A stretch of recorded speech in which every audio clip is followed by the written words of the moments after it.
இன்றைக்கி டே 18 இன்றைக்கி எந்திரிச்சதே ஒரு 12 மணிக்கு எந்திரிச்சு சரி ஒரு கண்டென்ட் வீடியோ எடுக்கலான்னு பசங்கள்லாம் ரூமுக்கு ஃபோன் பண்ணி வர சொல்லிட்டேன்.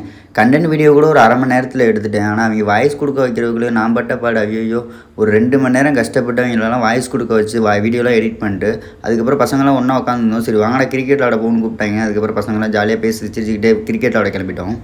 இன்றைக்கி ஒரு செம்ம ஃபன் வீடியோ யூடியூப்பில் அப்லோட் பண்ணியிருக்கேன். அதை யாராச்சும் பார்க்காம இருந்தீங்கன்னா மறக்காம போய்ட்டு பார்த்துருங்க. அதுக்கான லிங்க் வந்து நான் டிஸ்கிரிப்ஷனில் கொடுக்குறேன். அப்புறம் ஃபஸ்ட் கமெண்ட்லேயும் பின் பண்ணி வைக்கிறேன். ஒரு 1.5 மாதத்துக்கு அப்புறம் இன்றைக்கி தான் கிரவுண்டுக்கு வந்தோம். கிரவுண்டு பார்க்க வேறு லெவலில் இருந்துச்சு. எப்பவும் போல தான் நிறையா டீம் விளாண்டுருந்தாங்க. எங்களுக்கு விளாட இடம் கிடைக்காதுன்னு நினச்சோம். நாங்கள் எப்பவும் விளாட இடமே கிடச்சிச்சு. அதுக்கப்புறம் அங்கே ஒரு ஸ்டெம்பெல்லாம் ரெடி பண்ணி விளாட ஆரம்பிக்கலாம் ஸ்டார்ட் பண்ணும்போது பசங்களாம் ட்ரெஸ் மாற்றிட்டு வந்துடும்டா அப்படின்னாங்க. அதுக்கப்புறம் சரி ட்ரெஸ் எல்லாம் மாற்றிட்டு வந்துருங்கடா அதுக்கப்புறம் ரெடி பண்ணலாம் அப்படின்னு விட்டுட்டேன்.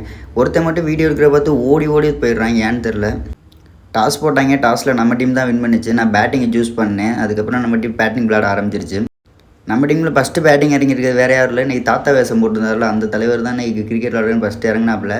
இறங்கினதுலேருந்து சுற்றுனாப்புல பந்து எல்லாம் பின்னாடி தான் வந்துச்சே தவிர ஒரு பந்து கூட முன்னாடி போகல. எதுக்கு தான் இறங்கினாரு எதுக்கு தான் அடித்தாருன்னு தெரில.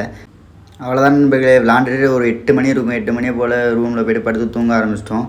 இன்றைக்கி நான் வாய்ஸ் கொடுக்கல நிறையா ஃபன் நடந்துச்சு. அந்த ஃபன் வீடியோவை இதில் ஆட் பண்ணுறேன். மறக்காமல் எல்லாம் ஹெட்செட் மாட்டிட்டு பாருங்கள். அதில் கொஞ்சம் பேட் வேர்ட்ஸ்லாம் யூஸ் பண்ணியிருக்கேன். கான்செப்ட் அதில் இருக்கடா. அதில் இப்போ ஐயோ ஆஃபீஸுக்கார டைம் வச்சு இடையில இந்த நீ அங்கெல்லாம் எதுவுமே சொல்ல வேணாண்டா. இங்கே வர இந்த இடத்துல இருந்து ஆரம்பிடா. இப்போ இந்த நண்டியா இது நார்மலாக வர மாதிரியே வா.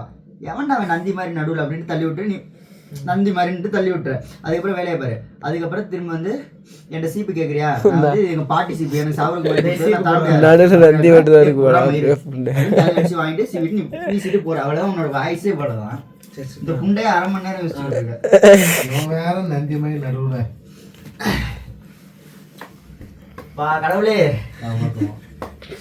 நான் ஏதாச்சும் பாட்டு பாடுங்க. ஏதாச்சும் பழைய பாட்டு அவர் பாடுறது தலை சீட்டை பாட்டு பாடிட்டு இருப்பேன்.